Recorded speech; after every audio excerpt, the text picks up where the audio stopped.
नमस्कार मंडळी. तर मी आहे शुभ्रा आणि स्वागत आहे तुमचं आजच्या ह्या व्हिडिओमध्ये. तर आज आहे ना जवळा कटलेट्स आपण बनवणार आहोत. तर त्याच्याच रेसिपी मी तुमच्याशी शेअर करते. तर आवडली तर लाईक करा, शेअर करा आणि चॅनलला सबस्क्राईब करा. जर कधी मच्छीवाली नाही आली किंवा मच्छी मिळालीच नाही तर नक्कीच ट्राय करू शकता आणि खूप टेस्टी बनतात आणि कमी साहित्यात बनतात. त्यामुळे नक्की ट्राय करा. चला तर सुरुवात करूया आपण. तर इथे मी तयारी करते कटलेटची. तर त्यासाठी मी कांदा, मिरची, कोथिंबीर घेतली आहे आणि लिंबू लागणार आहे ते सुद्धा घेतलं आहे. तर आता ते सर्व बारीक कट करून घेते.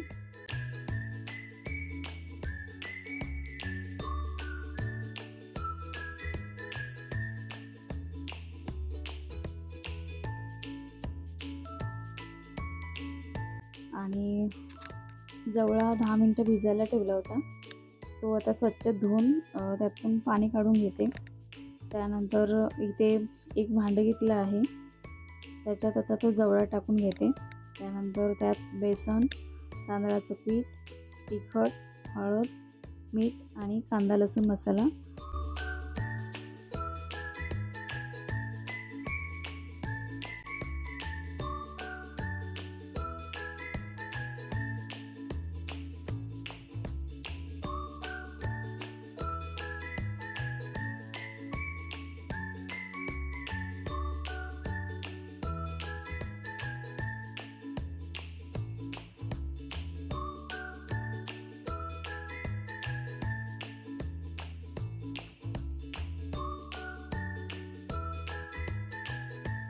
त्यानंतर आपण कट करून घेतलेली मिरची, कोथिंबीर, कांदा हे सर्व त्यामध्ये टाकून घेते.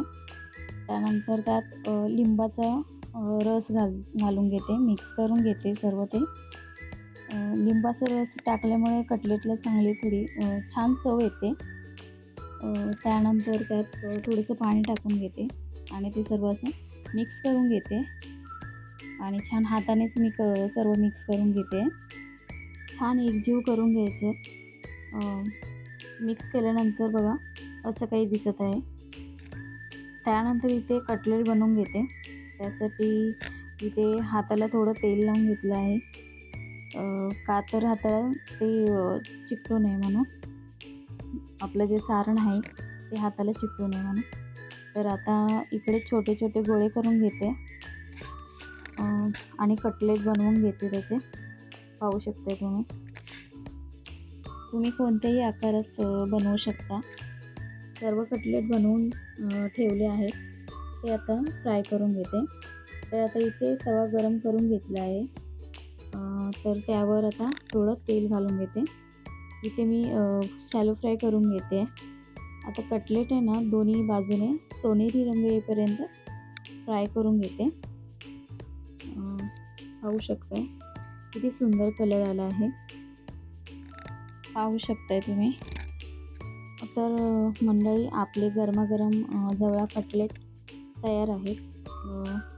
तर चहासोबत किंवा सॉससोबत तुम्ही खाऊ शकता. खूप छान लागतात. आणि व्हिडिओ जर आवडला असेल तुम्हाला तर लाईक करा, शेअर करा आणि चॅनलला सबस्क्राईब करा. भेटूया नवीन एका व्हिडिओमध्ये. तोपर्यंत बाय.